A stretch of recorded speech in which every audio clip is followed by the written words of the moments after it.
A golden corridor flickers with torchlight.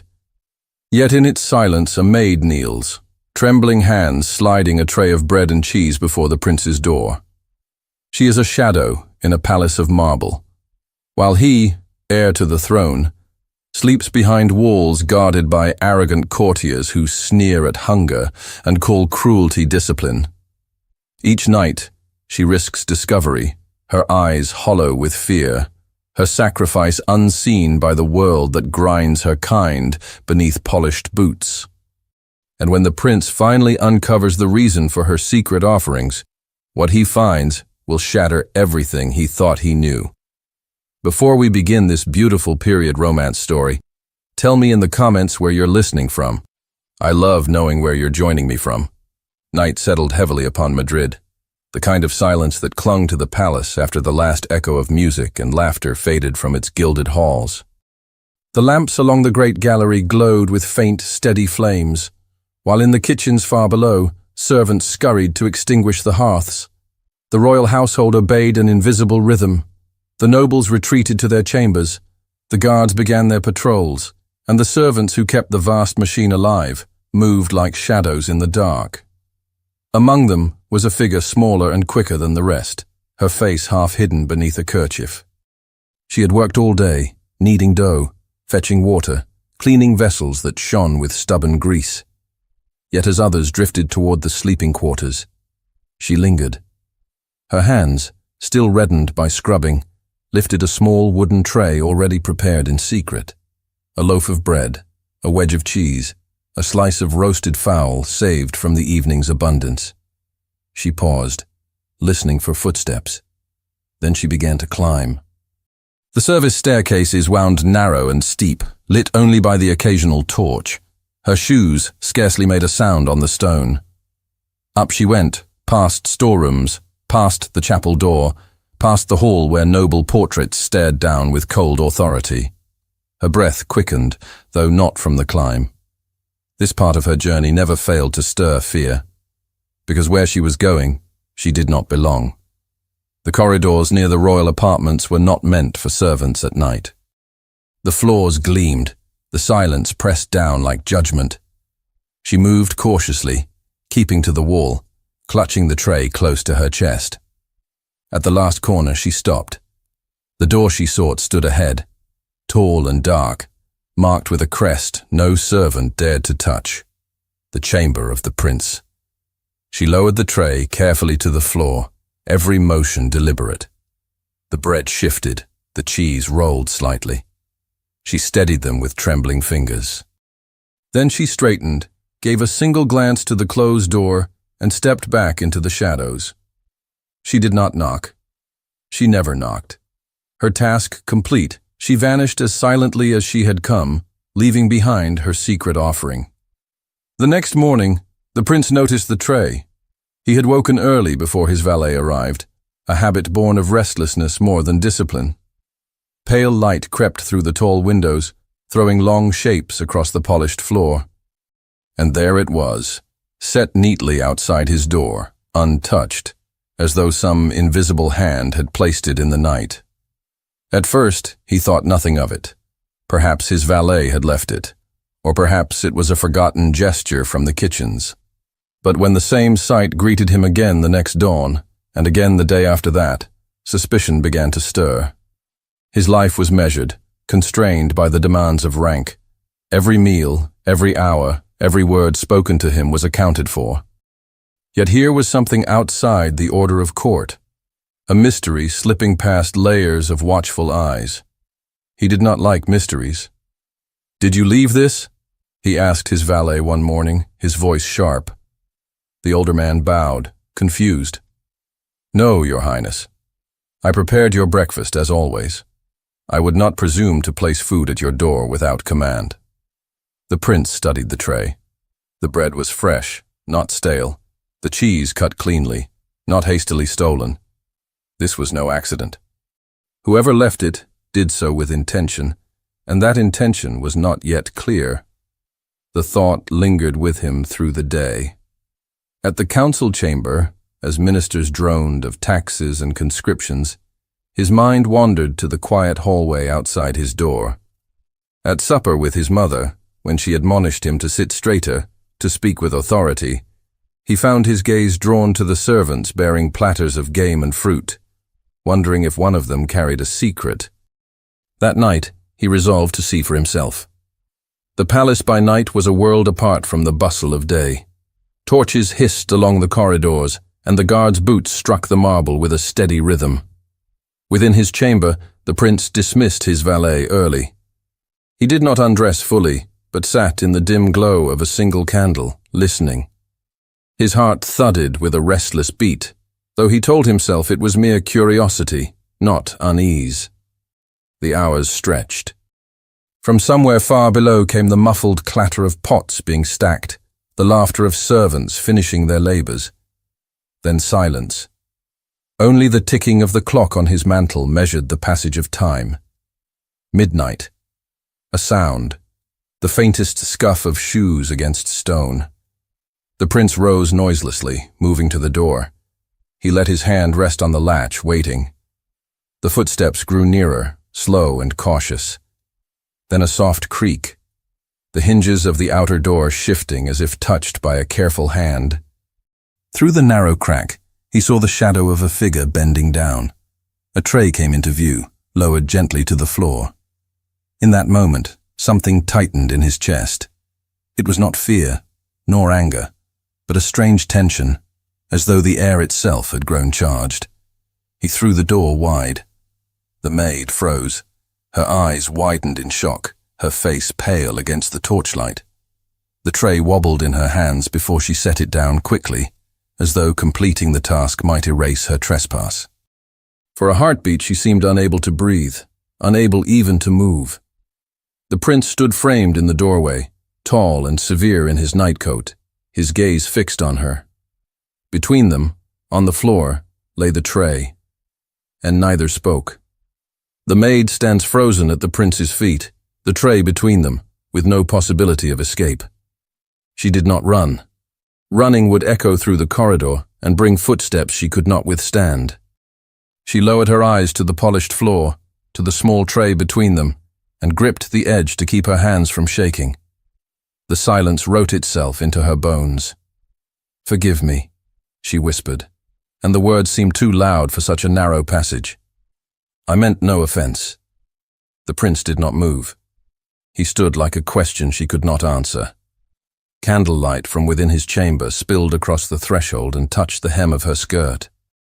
She could feel the warmth of it on her ankles, ridiculous and human, in the middle of a danger that could undo her entire life. "Who sent you?" His voice was low, controlled. "No one." The truth was a blade. She dared to hold it with bare fingers. "It is my own doing." "Why here?" His eyes did not leave her face. "Why night after night?" She swallowed. If she spoke more than necessary, she would say too much. If she said nothing, she would betray herself with silence. "Because it must be night," she said, "and because day is crowded with eyes." A breath, his, not hers, shifted in the doorway. "And what do you expect to gain by this?" "Nothing," she said, and for a moment the answer steadied her. "Nothing at all." He considered her. She could not see judgment in his expression, only calculation, and that might be worse. His hand was still on the door, and she sensed that if he closed it quickly, a shout would follow and guards would come, and there would be no breath left to plead. Her palms grew damp on the wood of the tray. "You will return to the kitchens," he said at last, voice measured, as if testing how far control could carry him. "You will do precisely what you are assigned, and you will not come to this door again." The words struck like cold water. "Yes, Your Highness." She reached for the tray. He did not step back. He stood where he was and let her lift it from the floor, the bread and cheese at eye level for a brief, ridiculous moment. She did not dare look up. The scent of the candle, of beeswax and smoke, laced with the faintest hint of citrus from his chamber, something clean and unreachable, stung her senses. "Go," he said. She bowed, precise to the inch, and withdrew without turning her back upon him, the way one might leave an altar. At the end of the corridor, she took the corner quickly and vanished into a darkness she knew better than daylight. Her heart hammered a path down stair after stair, through a door that always stuck, along a passage where damp climbed the walls, past a kitchen silent under banked embers. Only when the noise of her own blood dimmed could she breathe. Behind the soot-dulled hearth, a scrap of cloth jerked with her exhale. She took the tray into a shadowed niche and pressed her forehead to the cool stone. Tonight had been too close. She had stood within a breath of the prince and lived. The thought made her knees weak. She hid the food where she always hid it when she could not complete her path. It would not last by morning, not in a place where hunger never slept, but she could not carry it back the way she came. Not tonight. She rinsed her hands quickly, as if washing away the touch of risk, and slipped into the narrow bed among the other servants, careful not to wake anyone. Eyes open in the dark, she counted each inhale to keep fear from becoming panic. Dawn would demand hands and feet and work, as if this night were nothing but an extra beat in the palace's heart. She would make it seem like nothing. That was the only way forward. When sleep finally took her, it was brief and full of doors. The morning woke the palace with a precision that felt like a command. Bells in the chapel shook faintly through the walls. Footsteps multiplied. Voices arranged themselves into duty. In the prince's chamber, lamps were extinguished and curtains drawn back to let pale winter light cross the rugs. He rose earlier than usual. Habit and restlessness dragged him out of bed before his valet could pull the bell. The corridor outside his door looked as it always did, polished, stern, echoing. No stray tray waited to provoke him, only a narrow slice of shadow where the sill met the floor. Something in him missed it. The thought surprised him. When the valet came, he dismissed questions with a wave. He took his breakfast by the window, looking down at the formal gardens where hedges obeyed the geometry invented by a mind that disliked surprises. He liked order. He was trained to. The court liked him most when he was the sum of his discipline, clear in speech, precise in bearing, exact in courtesy. The night had unsettled that balance. A maid, unknown, had stood at his door and offered him a mystery dressed as bread and cheese. He should have sent for the steward. He should have set the machine of the household to work and let it locate the small stone that threatened to jam the wheel. Instead, he held the matter close the way a man might hold a letter whose seal he could break or keep unbroken. When he left his chamber, he did so without hurry. He moved along the corridor as he always did, acknowledging bows and curtsies with a nod that never lingered. But his gaze, for once, dipped from gilded frames and marble busts to the movements of those whose entire purpose was to remain unseen. He saw her. At first it was only the tilt of a head, the way a cloth moved against the curve of a forearm. In a crowded landing where linens were being carried past like small white clouds, she was a different kind of stillness, the kind that was alert. He did not slow, because slowing would read as interest, and interest created rumors. He simply let the angle of his body change as if the wall required it, and took note. Later, at the arch leading to the service corridor near the chapel door, he passed again as she slipped through with a bucket, eyes down. The scent of boiled starch rose in the air. She kept to the narrow areas that did not belong to his world, but the palace was one organism, and its pathways crossed often enough to make invisibility difficult. If he watched with intention, he could map her. And so he watched. It was a strange task. He did it between meetings, between the measured steps of a walk with an older noble who desired favor and did not say so. He did it with the exactness of a man who had learned to distrust his own instincts and therefore used method to substitute for feeling. She did not look for him. Not once did her gaze rise as far as his face. She moved quickly, cleanly, without waste. It should have ended there. A prince had better matters to attend to. Yet the question persisted, a small thread that would not break no matter how he tried to fray it. By midday, his mind had settled on a decision it did not admit to anyone. He would follow her path when the palace slept again. If he at least knew why, he told himself, he could act. Mercy and justice required facts. That was what he told himself when the truth was that his curiosity had the weight of something more personal. He had gone to sleep for years behind a door guarded by protocol. To think that someone had stood outside it nightly, risking… what? Punishment? Shame? Pain? He did not know. But the risk had been real. He had seen it in the way her breath stopped when he opened the door. And she had said she wanted nothing. That answer irritated him more than any lie could have. The day exhausted itself as days at court do, through repetition, ceremony, and the constant correction of the self with small, invisible gestures. He spoke where he must, nodded where he should, kept silence where it was wise. When the sun slid toward the horizon, the palace altered its shape again. Torches rang to life. A yawn of servants and soldiers opened into evening. He dismissed his valet early for the second time in 2 nights. He changed into darker clothes. The reflection in the mirror looked the same jaw, the same tired eyes, the same attention to order. Only the intention behind them had shifted. He moved along back corridors instead of the grand hall. He knew them. A palace is an education for those born into it. He reached the staircase that cut from the kitchens up to the floors above. The air grew warmer, richer with the scent of broth and herbs, and the sound of pots being set to dry beat a small rhythm against the stone. He stayed where light did not fall, and waited. Time in such spaces stretches. He measured it again by breaths, by the scrape of an iron lid, by the once-repeated drop of a ladle into water. At last she appeared. She had the tray. It was the same neat arrangement, the same care in how she shifted weight so the bread did not slide. He watched her check the corners, as if the palace could sprout eyes from the dark. Her shoulders squared, and then she began to climb. He followed at a distance, leaving a wider gap when the passage narrowed. He knew exactly how far away a footfall must be to become only a whisper.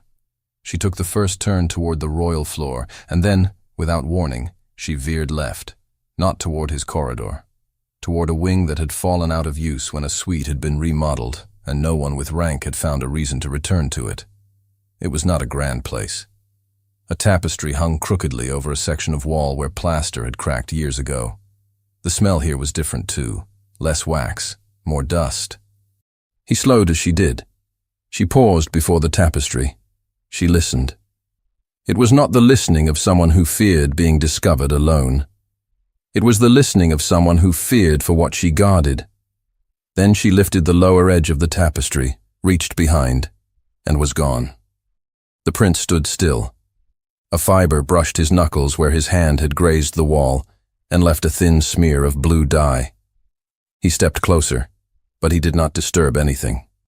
The sound he heard in the small seconds that followed was not footsteps, not speech. It was the muted clink of wood against stone, the soft thud of a tray being set down on something unseen.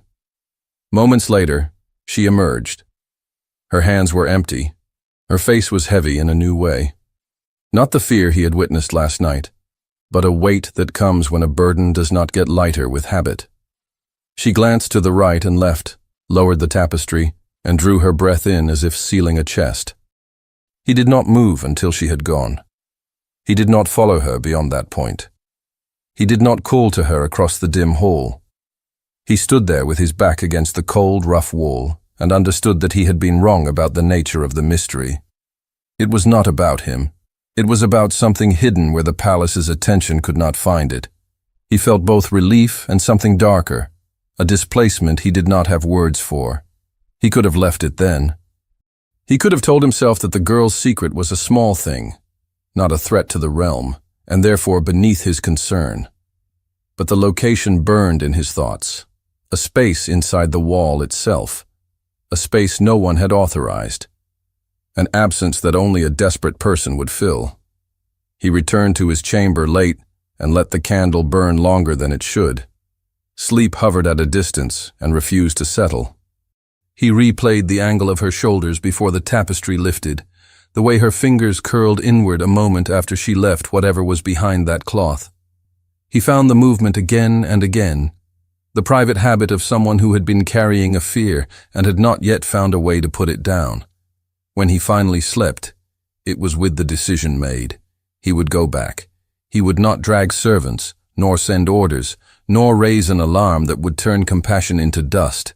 He would go himself. The next night dressed itself in the same carefully layered silence. He made sure the corridor to his own suite looked undisturbed. He walked the longer way around, through a colonnade that the daytime courtiers favored, and the night ignored. By the time he reached the forgotten hallway, even the echo of the kitchen had fallen to a hush. He found a place in the shadow opposite the tapestry, a small niche where the wall had once held a bracket for a lamp and now held only darkness. He pressed his shoulder there and waited. His mouth was dry. He told himself it was the air. He told himself many reasonable lies and arranged them neatly. She came when the palace's clock sighed the hour. Her steps were soft but sure. The tray was less full than the first 2 nights he had seen it, a practical adjustment to the difficulty of carrying and concealment. He could measure the urgency in such small changes now. She paused again. She listened again. She lifted the tapestry again.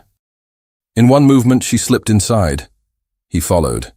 He had calculated the space behind the hanging would be narrow, little more than a maintenance gap or an abandoned passage. He had not expected the feel of it to be so immediate. The wall embraced the shoulders. The air smelled of plaster and something stale, a life held back from sunlight for too long. The light was the thin kind that bounces from a carried candle and has no source within itself. He kept a pace that made him disappear into the rhythm of her actions. She did not sense him, or perhaps she sensed everything and had decided the risk lay in what lay ahead, not behind. The space opened into a small chamber no larger than a storage cupboard. The stones there had bled heat all day and now released it in a slow, tired way. He could make out a shape on the floor, a pallet or blankets rolled and unrolled. He could see a cup on a crate. He could see the shadow of the tray in her hands lifting from shape to shape like a word whispered across a sleeping face. She crouched. She set the bread down with care, and the cheese, and a small paper-wrapped parcel she had slipped beneath the loaf to hide it. Her hands moved with a tenderness that did not belong to routine. The prince stopped just inside the opening. He stood in a sliver between the wall and the scene and let his breath obey the space's need for quiet. He heard it then. Not her breath, not his. A third pattern of air, the slow pull and release of someone trying to sleep through hunger or pain or fear. It was too steady to be an animal, too human to be anything but what it was. It carried the kind of restraint that people learn when sound can bring danger. It shifted, and the blankets made a sound like paper being folded. The maid reached out and placed her palm on the lump of fabric from which the sound came. "Eat when you can," she said softly.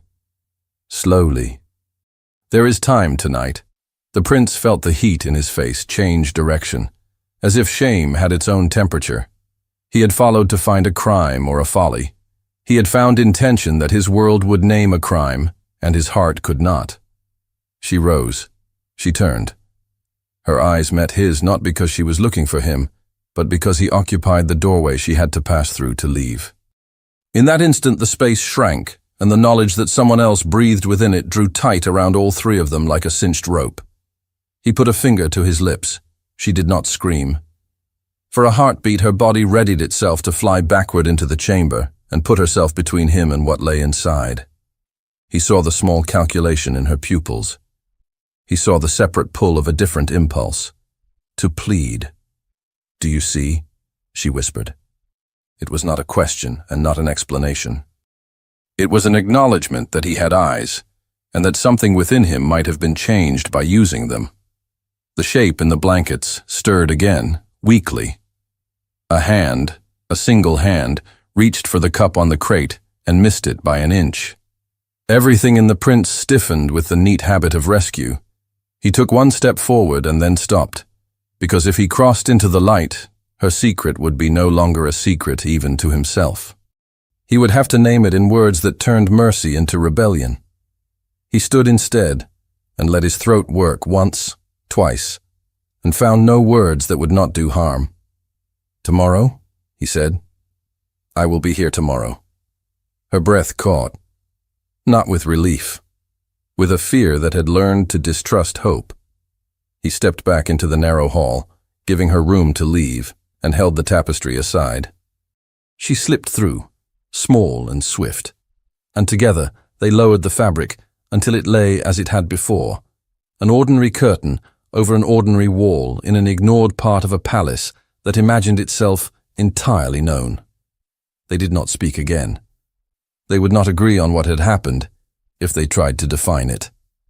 The prince pressed his palm flat against the stone after she had gone, feeling the faint radiance that meant a life was breathing on the other side. It warmed the center of his hand. He could not undo what he had witnessed. He could only imagine what would follow if he failed to control who else might witness it.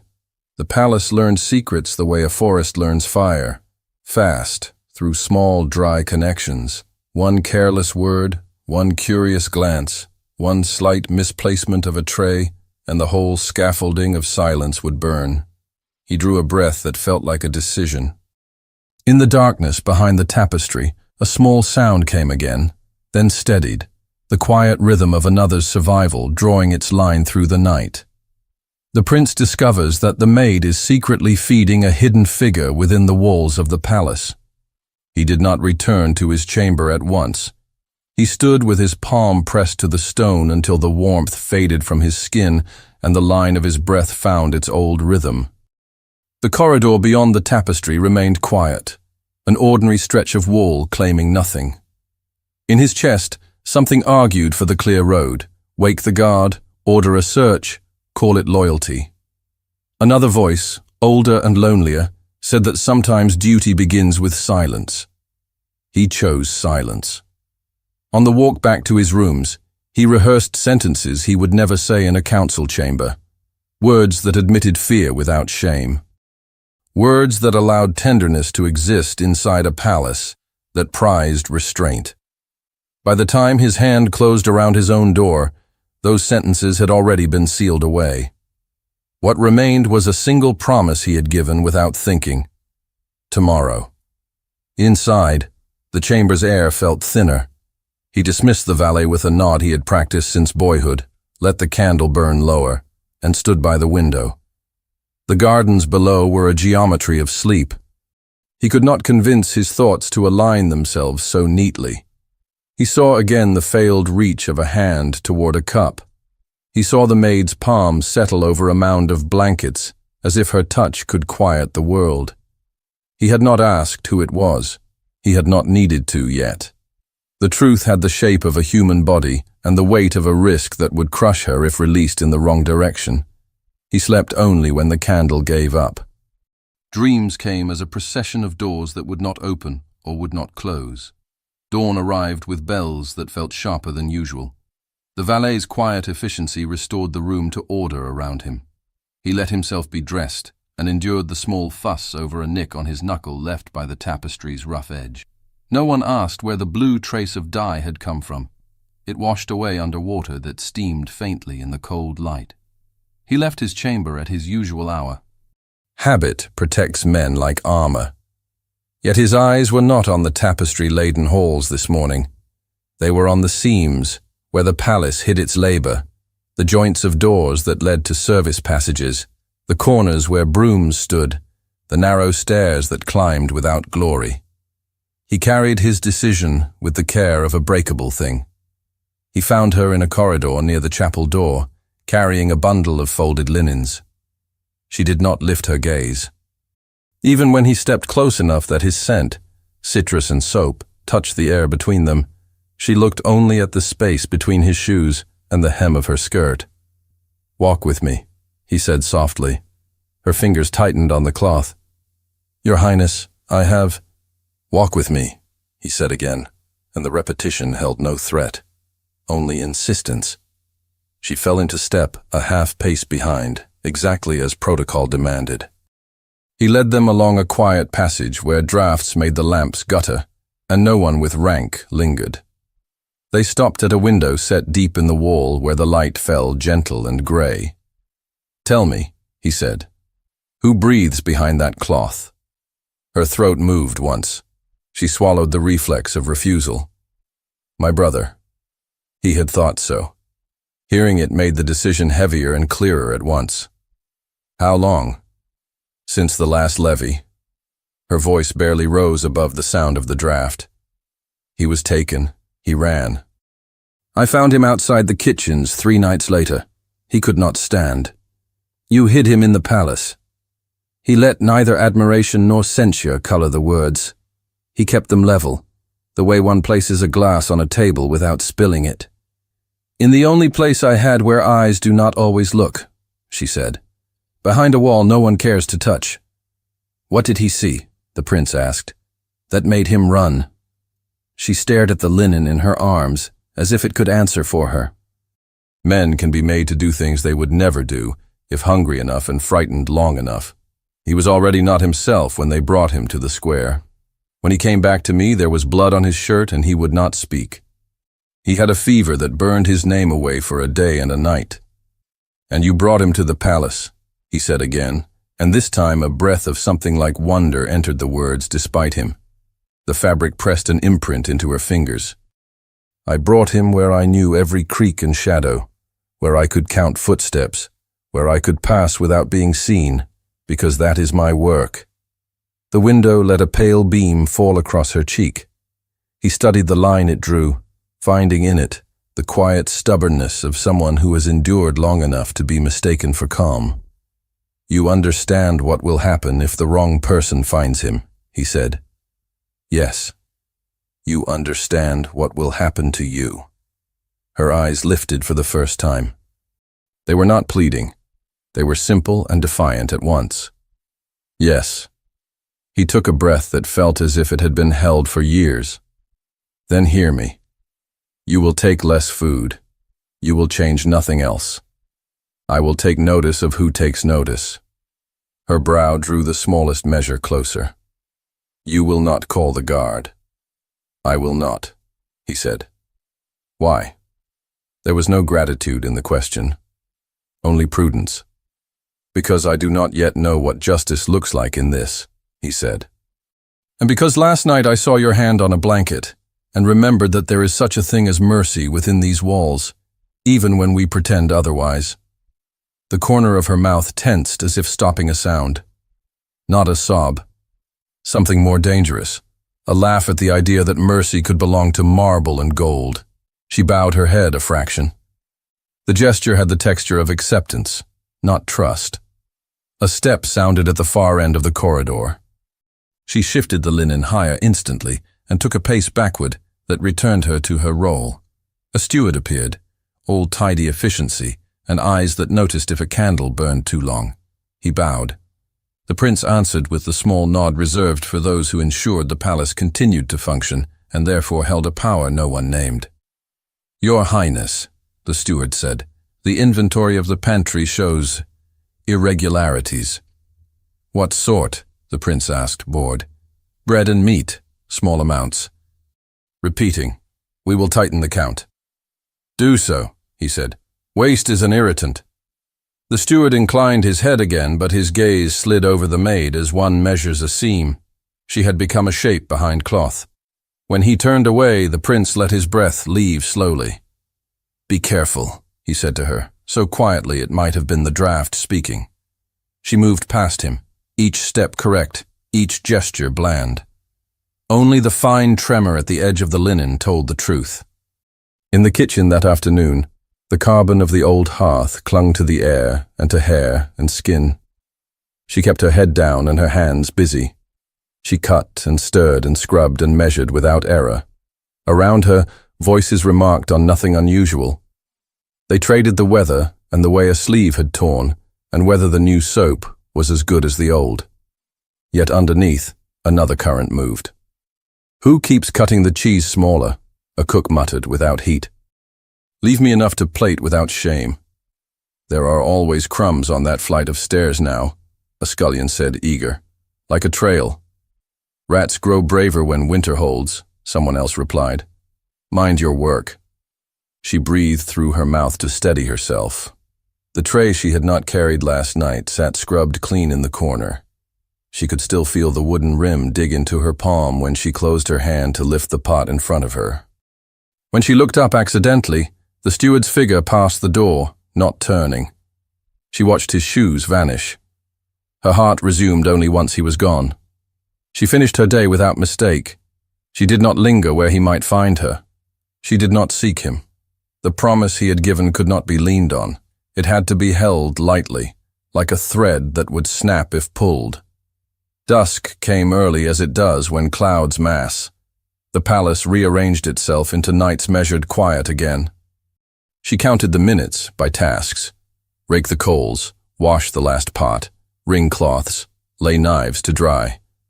When all had thinned to silence, she wrapped bread in paper, took the smallest piece of cheese she could justify, and hid both beneath a folded towel on a tray. She did not go directly. She took a longer route and paused at each turn to listen. Her steps knew the boards that did not complain. In the corridor near the forgotten wing, she stopped to gauge the air. It carried no breath but hers. He stepped out from shadow, as if the dark had decided to take a human shape. She swallowed the cry that rose reflexively to her throat. He lifted a finger, not to silence her. She was already quiet enough to disappear, but as a promise to keep what quiet they had. "You should not be here," she said. "I should be exactly where I am when I have chosen it," he answered softly. "And I have chosen this place." She did not argue. She raised the tapestry. They entered together. The small chamber behind it had gathered an extra degree of warmth. Breath does that in tight spaces. The pallet lay as before, but one arm now lay outside the blankets. It was thin, too thin, and marked with a yellowing bruise along the wrist. The cup sat within easy reach, refilled from a stoppered flask she kept tucked behind a stone. Her movements were deft and light. She had done this enough to be quick without noise. The prince remained at the threshold. He let the closeness of the space dictate the measure of his presence. He did not step where she had to stand to reach her brother's side. He took the air that was left. The figure under the blanket stirred. The face that turned toward them was young. Younger than hers by a handful of years. The eyes stayed half-closed a moment, then opened to a thin sliver that recognized light and shape and the relief of food. "It is I," she said. Her voice shifted in this place. It lost its edges and softened, as if the walls required gentleness to stay standing. His gaze slid to the man at the doorway and held there, confused. The prince saw the instinct to fight cross that face and pass quickly into something else, a calculation too weak to sustain itself. "You have water," the prince said, and realized as he said it that he had spoken to the wrong person. He spoke again to the man in the blankets. "Drink a little." The brother reached. His fingers trembled but found the cup. He lifted it without spilling. That small victory reached the prince as a warmth more direct than any candle. "Who is he?" the brother whispered. "A man who asks you to eat," his sister said. She placed a piece of bread in his hand, smaller than a coin purse. Slowly. He ate. It was not a hungry gulp. It was the cautious bite of someone who had learned that haste has a cost. He let the bite sit on his tongue, then swallowed as if teaching his throat a lesson it had once known. The prince watched and had to look away a moment, not because the scene was difficult, but because the care in it was not. He kept his voice low.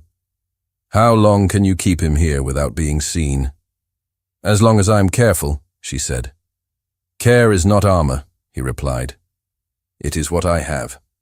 He could have told her of armor that has failed under pressure, of titles that do not protect the heart they encase.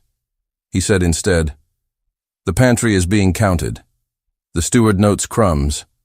Eyes grow sharper when there is less to distract them." Her shoulders drew in a fraction. "I know. You must change your pattern," he said. "Not your path." She understood immediately. Less, and unevenly. Never the same night twice. He looked at the boy on the pallet and measured the body's need against risk. Enough to keep him standing. Not enough to draw a map in scraps.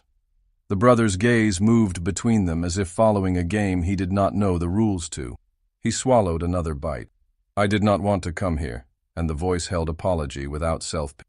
She would not let me die elsewhere. Be grateful for her stubbornness. I am, the young man answered, and the words slid into the tight space and made it larger by an inch. A sound in the corridor outside turned them all to stillness. A footstep, or only the weight of the building settling. The prince lifted his hand and let it hover, as if he could press the air flat. The sound faded. Breath returned, cautiously, like a rabbit testing open ground. She cut the cheese with the smallest knife. She did not take the whole of what she had brought. She wrapped what remained back in paper and slid it under the empty towel on the tray. The brother watched with a child's focus. When his eyes closed again, it looked like sleep earned, not collapse. We have the night, she said in a whisper that could have been mistaken for prayer. We have this night, the prince corrected gently, and less of the next. If anyone asks questions, say nothing. If you must speak, speak simple and short. I will say enough for two. Her breath caught again at that. He had not expected the effect. He had spoken as a man who could afford to take blows. She heard him as a woman who could not afford to let him. Do not do anything foolish, she said.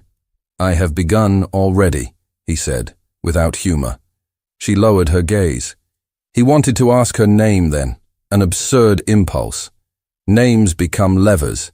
He denied himself the right to one, just as he denied others the right to her secret.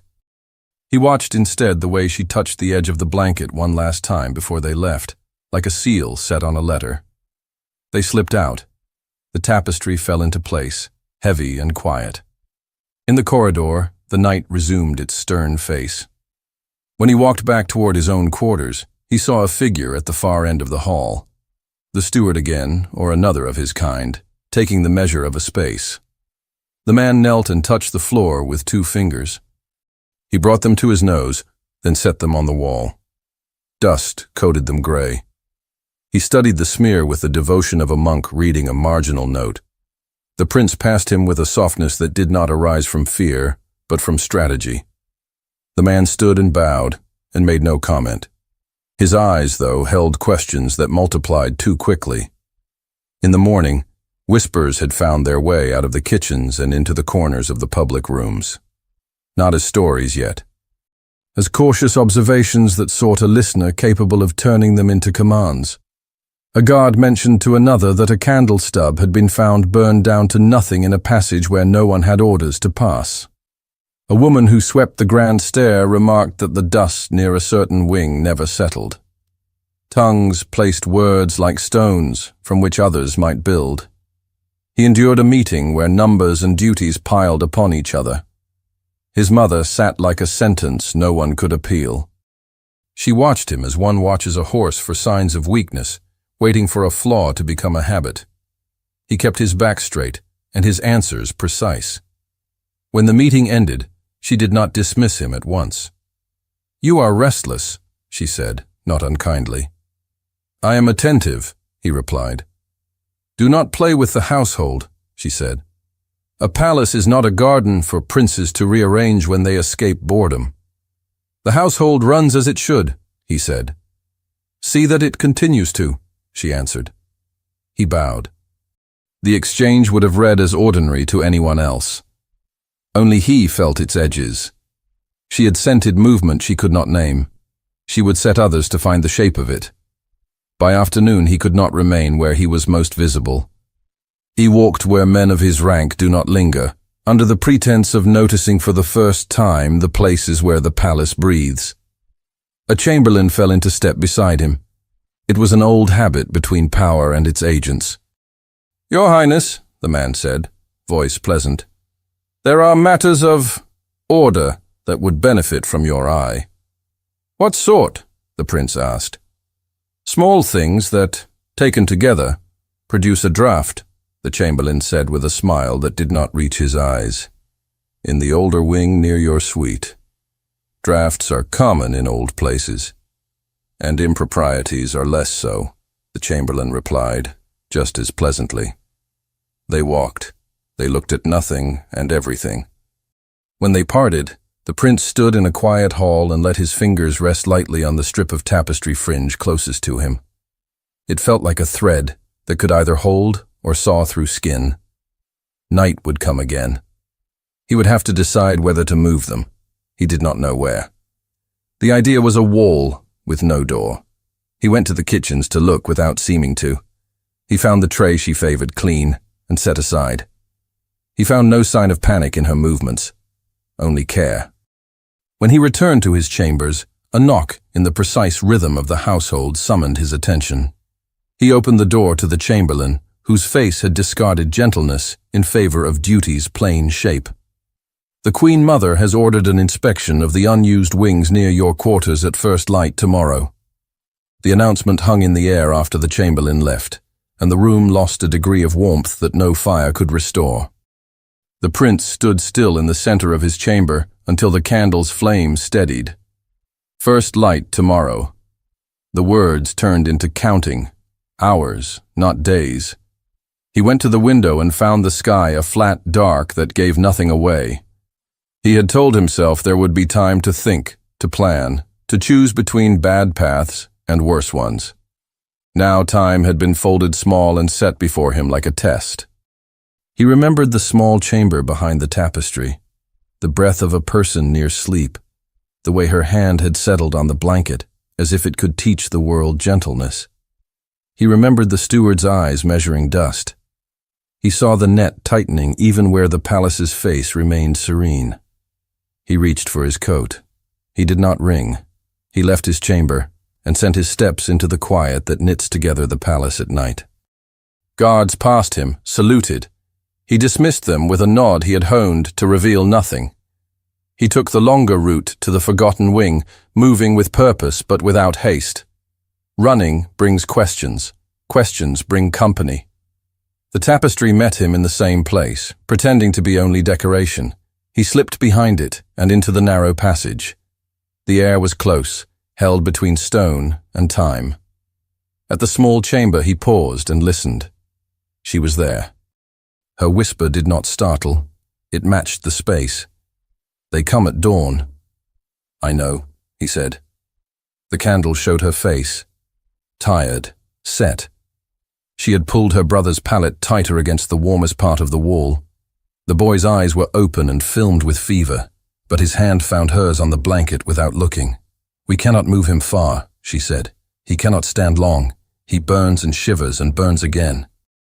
"If you carry him now," the prince said, "the odds of meeting someone are greater than the odds of mercy finding you." Her lips pressed together. That was the calculus she had done already. She waited for him to offer something else. He had nothing but his own decision. "I will try to delay them," he said. "I will try to misdirect. If we fail, I will stand between you and what follows." "Do not place yourself there," she said, a quick edge under the whisper. "They will call it folly. They will say you have lost respect for order." He almost laughed quietly at the thought that her care for him would be the thing that undid them. "They say many things," he said. "Tonight, I will decide which words matter." Her breath caught and steadied. "He will cough," she said. "In the cold he will cough. I will try to keep it quiet. Give him water whenever he wakes," he said, practical to keep fear from deciding his tone. She held the cup near her brother's mouth. The boy drank in small, learned swallows. His gaze drifted past the prince and then returned, as if the figure in the doorway were a trick of light. "Do you trust him?" he whispered. "With my life," she said, and the words did not tremble and did not flatter. They sat for a small while in the kind of silence that makes a pact. He watched her touch the edge of the blanket, making it smooth, not because it would help, but because hands need work to keep from shaking.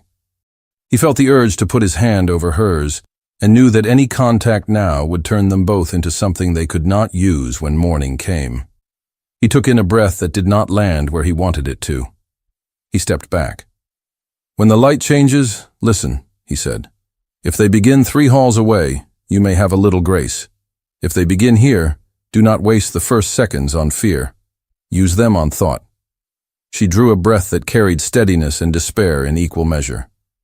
Go, she said. You will do more for us there than here. He left. The tapestry fell heavy and unremarkable behind him.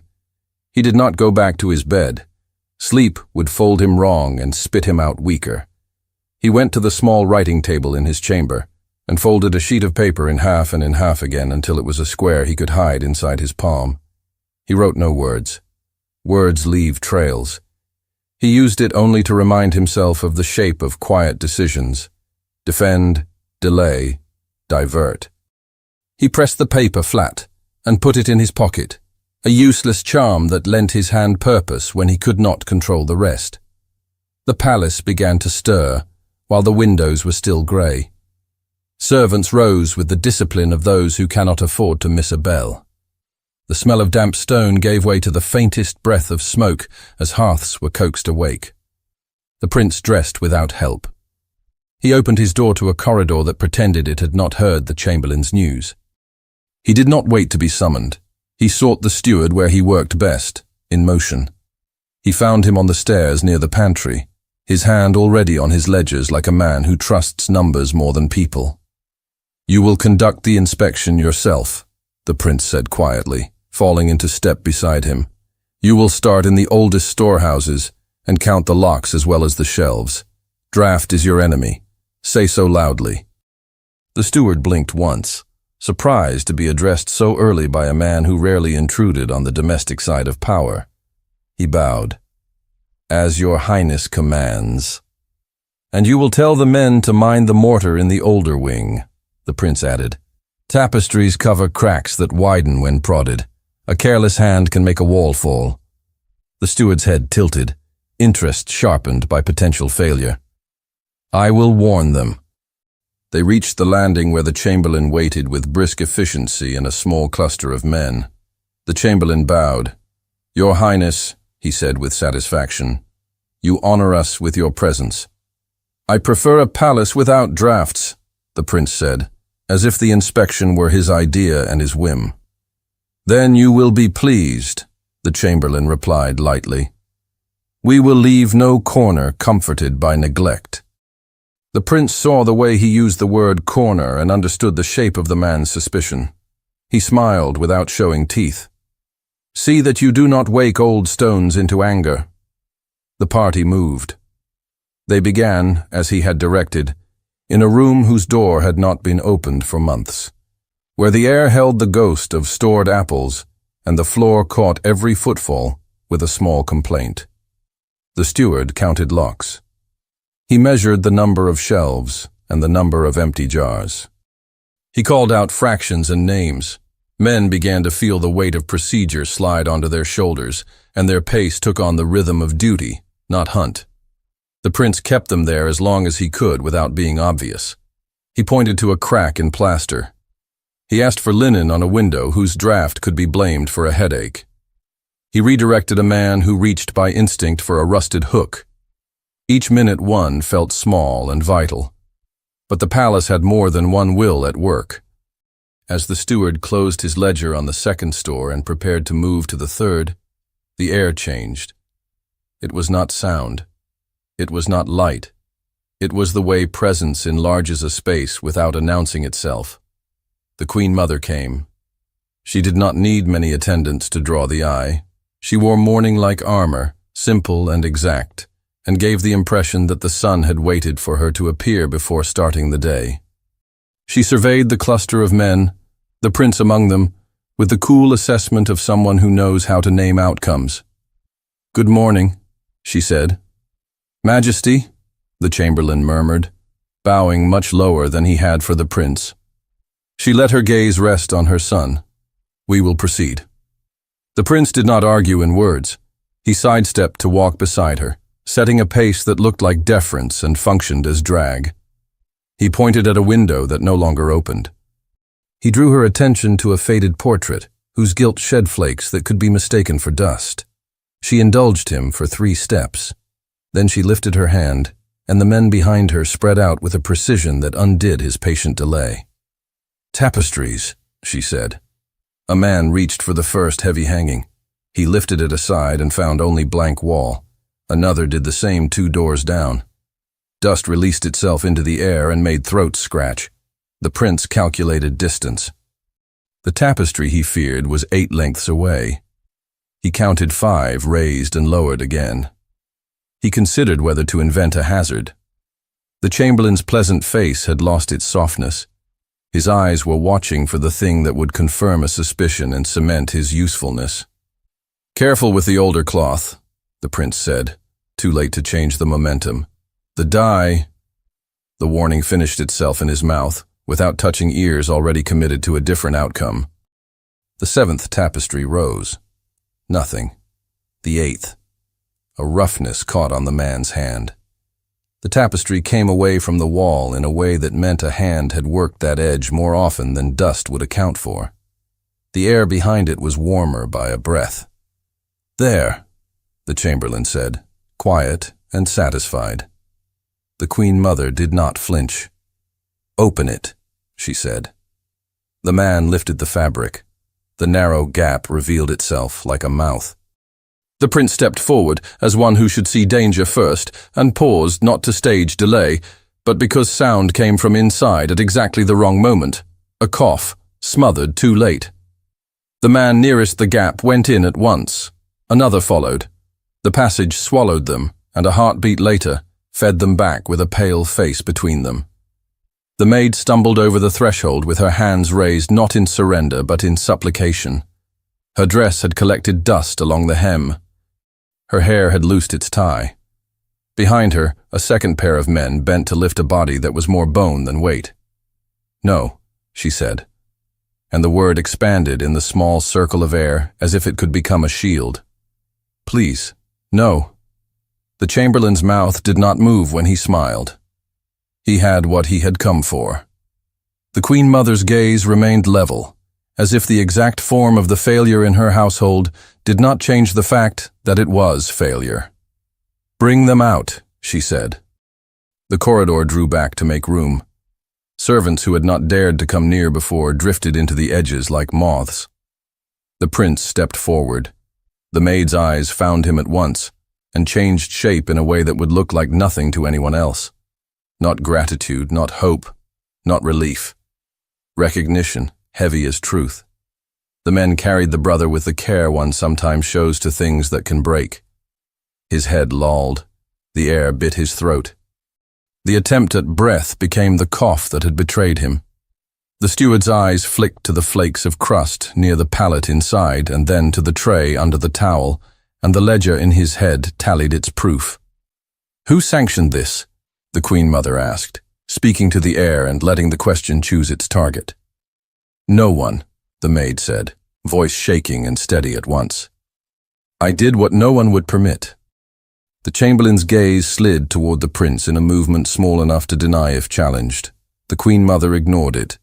She studied the maid the way surgeons study the place on a body where a knife must go if it is to end pain.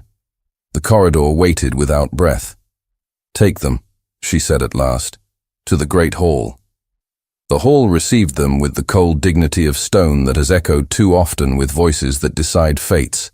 Guards took their places with the boredom of habit. A handful of officials appeared as if conjured by the scent of scandal. The steward settled at the edge, ledger against his chest, suspicion turned into data, and therefore into comfort. The maid stood with her brother's weight sagging against her, until a guard, to his credit, eased the boy to a seat. She stayed beside him, one hand on his shoulder, as if reminding him of the shape of the world. The prince stood opposite the Queen Mother. The chamberlain placed himself at a respectful angle from power, close enough to be seen, far enough to avoid blame's first splash. "Explain this," the Queen Mother said, as one might say, "begin." The maid's mouth opened and closed. Speech fled to the back of her throat, and could not be coaxed forward by will alone. The prince drew in breath. "I will begin," he said, and the pronoun altered the room. "No," the chamberlain said smoothly. "Majesty." The inventories have shown a clear pattern of, "Be silent," the Queen Mother said without turning her head. And the Chamberlain obeyed as if a hand had closed his lips. The prince stepped into the space those words had opened. "This began with hunger," he said, "and with fear. A young man was taken under levy. He fled. His sister found him. She chose the only shelter she knew, which was the place where she could count shadows and footsteps." "You speak as if the palace were a kindness," the Queen Mother said, tone dry. "I speak as if human beings live inside it," he said. The officials shifted, uncomfortable. The steward looked down, numbers suddenly insufficient. The Queen Mother's eyes narrowed. "And you? What place do you inhabit in this story? The chamber which sheltered this crime lies near yours." He did not drop his gaze. "I discovered it 2 nights ago." "You discovered it," she repeated, every inch of calm intact, "and did not act." "I acted," he said. "I did not call soldiers, because what they are trained to do is not what mercy requires. I chose to watch, to understand, to prevent harm where I could. Today I tried to delay your search to give me time to find a better path. I failed at that. I will not fail at what comes next." "Which is?" she asked, as if the word itself were a blade offered hilt first. "To ask that we answer a question before we punish those who were crushed by it," he said. "What is the value of a body to a crown? Is it only the weight it can carry in war, or is it the life it holds in peacetime? He is a boy. She is a servant whose crime is love in the form of bread. I stand before you not to deny the breach, but to deny that only one kind of justice exists." Silence, then. A true silence, the kind that drops into places where what is said cannot be unsaid. The Queen Mother's nostrils flared once. It did not register as anger exactly. It read as the recognition of a line being drawn where she had not planned one. "You speak of mercy from a position that cannot be punished as others are punished," she said. "I speak of mercy because the position I hold has punished me in different ways," he answered. A ripple moved through the small assembly, a murmur that was quickly hushed and that nonetheless acknowledged a door opening on a private grief he would never name here. The Chamberlain found his opportunity. "Majesty, if we are to preserve order, exceptions cannot be paraded as virtues." "Order without pity is not order," the prince said, and the echo of the sentence surprised even him in that hall. The Queen Mother lifted her hand. The gesture condensed the room again into obedience. She looked at the brother with the cool gaze of a woman who has buried more than one soft thing so that harder things might live. She looked at the maid until that earnest, unlovely face blurred into the shape of all the women she had ever ordered, excluded for the sake of a principle. "When a thing breaks in a household," she said, "we do not burn the house to rid it of splinters." The prince's jaw clenched. "No," he said, "we gather the splinters carefully and ask why the wood split." She held his eyes. It lasted long enough for the Chamberlain to shift and the steward to swallow and a guard to adjust his grip. Finally, she spoke with an evenness that cut and bound at once. "We will not make a spectacle of this. The boy will be held until counsel is taken. The girl will be dismissed from service and confined nearby until a decision is set. There will be no public sentence given here and now." The maid sagged a breath she had not committed to releasing. The brother's head lolled and lifted again, drawn toward the sound of a drink being set near his hand. The prince did not move. Relief at the absence of immediate cruelty did not satisfy what he had asked for. It did not matter. It was a door, not a wall. He bowed his head a fraction, acknowledging not victory, but the possibility of one. "Thank you," he said, and let the words land where they would. The Queen Mother regarded him with a complexity that might have been sorrow from a kinder life. "You will present your arguments to those who advise as soon as we are assembled," she said. "Until then, ensure that no further improvisations take place under your roof." "I will answer for all that has happened under it," he said quietly. "See that you do," she replied. Gods moved without cruelty. They did not drag the boy. They supported him.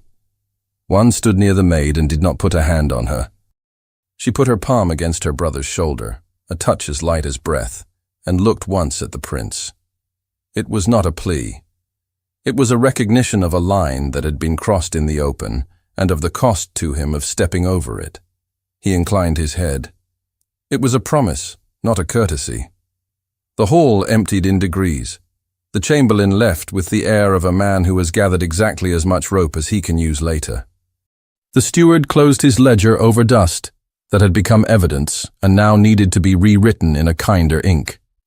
The Queen Mother passed last, her attendants a small current behind her.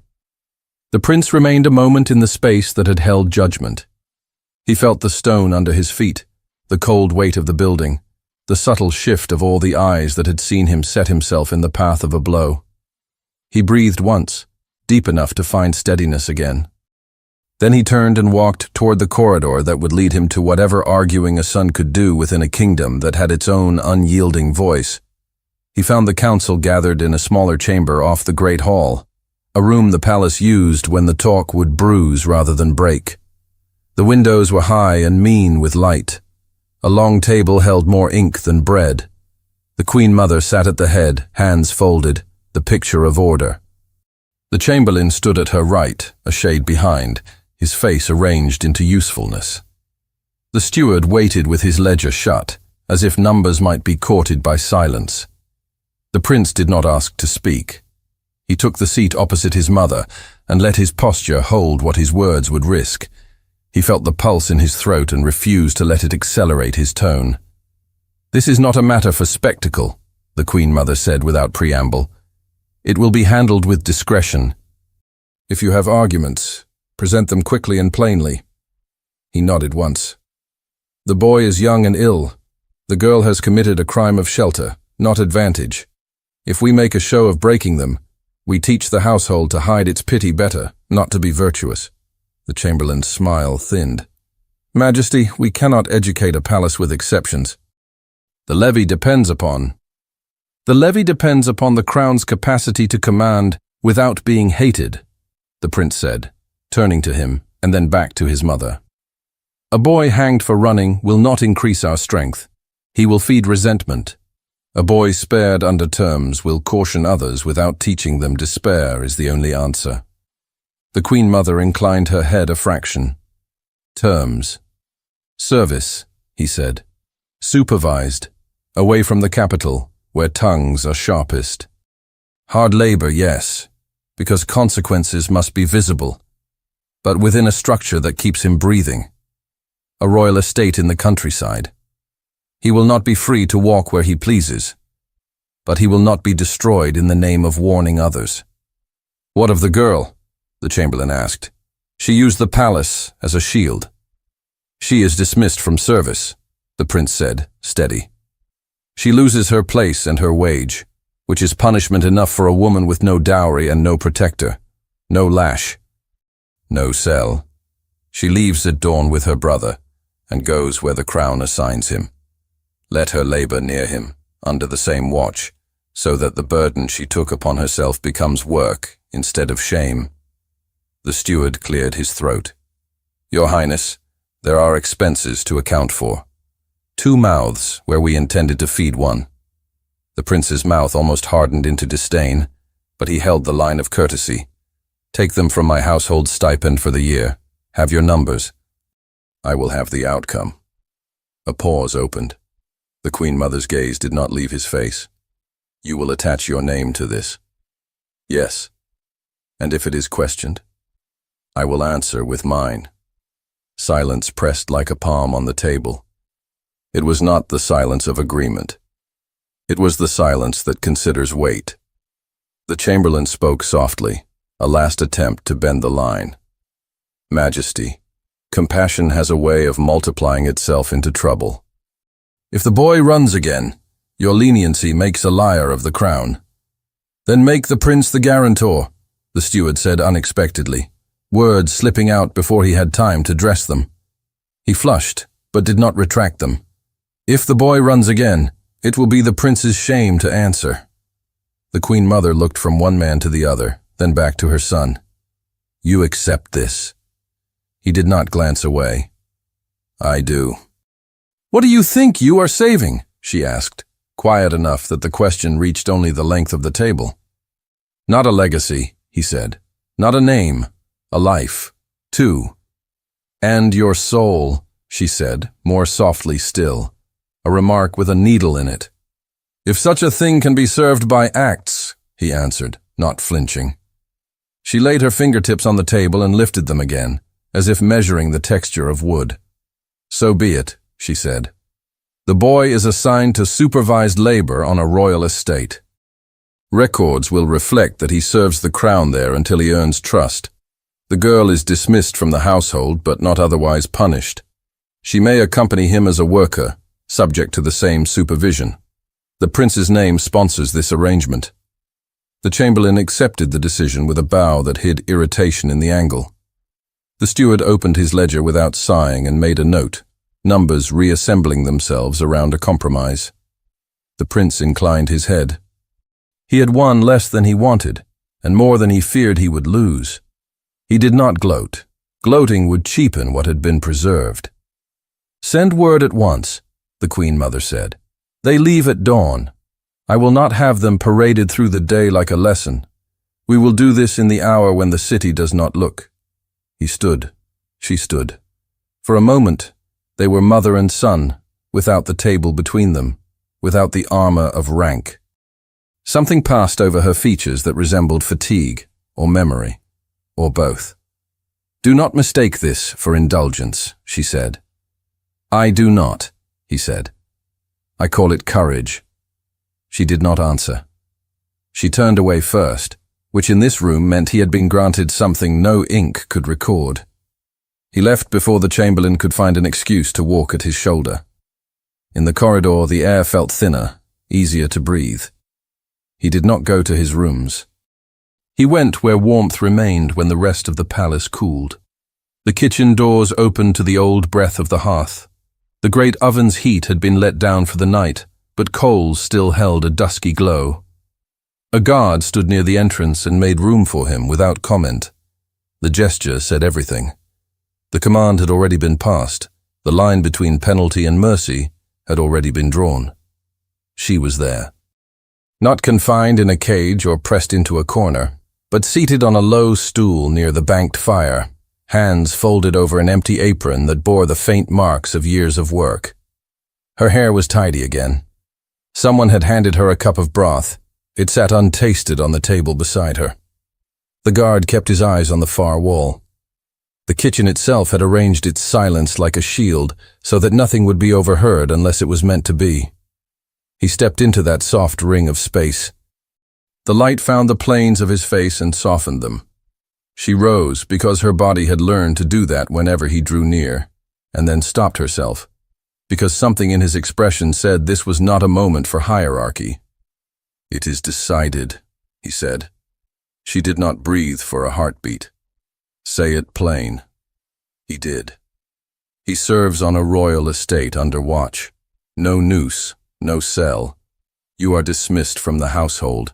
You may go with him and labor there, under the same eyes, under my name. You are not beaten. You are not branded." Her hand flew to her mouth as if to keep a sound from escaping that would belong to a different kind of room. Tears did not fall. She did not have that luxury in front of a guard, or a prince, or a memory that would be retold by others. But something in her shoulders loosened that had been clenched for nights without count. "You took the cost," she said. "Yes. And your mother agreed." "She measured the wood," he said, the hint of a smile that did not reach pleasure. "She decided not to burn the whole house." A breath left her, shaky and honest. She looked at the stool and then at him. He gestured. She sat.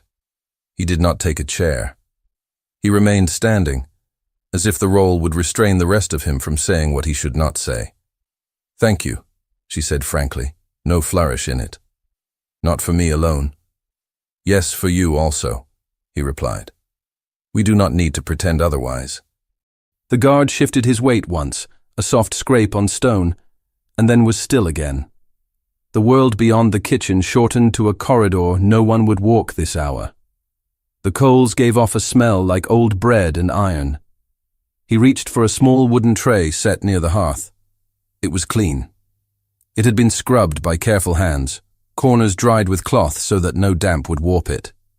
For a moment, the absurdity of a prince holding a servant's tray struck him. A small, radical comfort. He set it on the table before her. She stared at it. A memory rose between them fully formed, the weight of a tray between door and threshold, the silence that was not consent and not refusal. "I brought this to you," he said, and the words were more than literal. She blinked once. "As equals." "Yes." He sat at last, across from her. He unwrapped a cloth bundle he had carried, bread still warm from the last bake, saved somewhere on the way without asking permission. He broke it in half, and then, because habits are hard to shed, he waited for her to take her share first. She did, fingers steady now. She held it a moment, as if the heat might steady what the day had shaken. He poured the broth from her cup into 2 smaller bowls and slid one to his side. They ate in silence for a few breaths, not because there was nothing to say, but because the act said enough. The taste of simple food is different when the mouth is not braced for judgment. "When he sleeps, he looks like a boy," she said, soft, eyes on the low fire. "In the day, the bones show. At night they hide. It is a mercy of light." "I saw the boy," he said. "I could not unsee him." She looked up. The expression on her face was complicated and devastatingly plain. Gratitude, restraint, the stubborn, careful pride that had kept her upright while she carried fear without dropping any of her other duties. "Do you believe in fate?" she asked. "In choices," he said, "and in the places they lead when we are not prepared." She nodded once, not convinced, not dismissing. The guard cleared his throat gently, a reminder that the hour would not stretch forever. Dawn waited behind a wall. "I will walk you to the gate," the prince said. "You need not—" "I will," he repeated, and the repetition carried a weight she could park her own insistence against. She stood. The tray lay empty between them. He lifted it and held it a moment longer than necessary, tempted to name it what it had become. He set it back down carefully, as if relinquishing an emblem to the person who had given it meaning. They walked together down the corridor. The guard followed at a respectful distance that pretended not to be an escort. Air grew cooler in the service passage and then took on the flavor of outside, the scent of damp stone, the iron tang that develops when a city is still asleep. In the small alcove beside the door, her brother waited, wrapped in a blanket, eyes clearer than they had been in the hall. A second guard leaned against the wall, alert without malice. The young man stood when he saw them. He swayed and steadied. He looked at the prince with a searching expression, as if trying to find a name that fit. "Sir," he said, because he had no other word that would not taste false on his tongue. The prince inclined his head. "You will work," he said. "You will live." "I will work," the boy said, and when he looked at his sister, resolve replaced some of the bruised humility. "We will." She adjusted the blanket at his shoulder. The movement was so intimate and so ordinary that it hurt more than any speech. She glanced at the dawn gray beyond the gate, and then at the prince again. "I have nothing to give you," she said, and meant the kind of token other stories would provide at such a juncture. "You gave me a measure of myself I did not know I had," he said. "Take the rest back with you." The look they shared then did not demand a future. It acknowledged a present earned by choices. The romance was not in promise, it was in recognition. He had risked his standing for a servant. She had risked her life for a brother. Their courage had recognized itself. He lifted a hand. He did not touch her. His fingers hovered a breath above her sleeve and withdrew. A gesture of restraint that contained all that could not be spoken, and all that had been. "Go with the first light," he said. "It is kinder." She nodded. She did not curtsy. That, too, was a change the palace would not record. The guard swung the small gate open. Cold air slipped in like a fact. She placed her hand at her brother's elbow and stepped forward. They crossed the threshold together. He remained in the alcove and watched them pass into the pale hour when the city holds its breath. The lane beyond was empty of citizens and full of small sounds. Cartwheels in the distance, a dog shaking itself awake, the whisper of someone sweeping a step. The two figures moved toward the waiting cart that would take them to the larger road, their shapes startlingly ordinary and therefore precious. He did not follow. He turned and walked back through a palace that felt altered by an inch. Servants would talk in careful phrases today. The steward would adjust his figures. The chamberlain would polish his grievances into potential. His mother would consider where to place him so that his audacity could be channeled toward utility. All that would unfold in the daylight.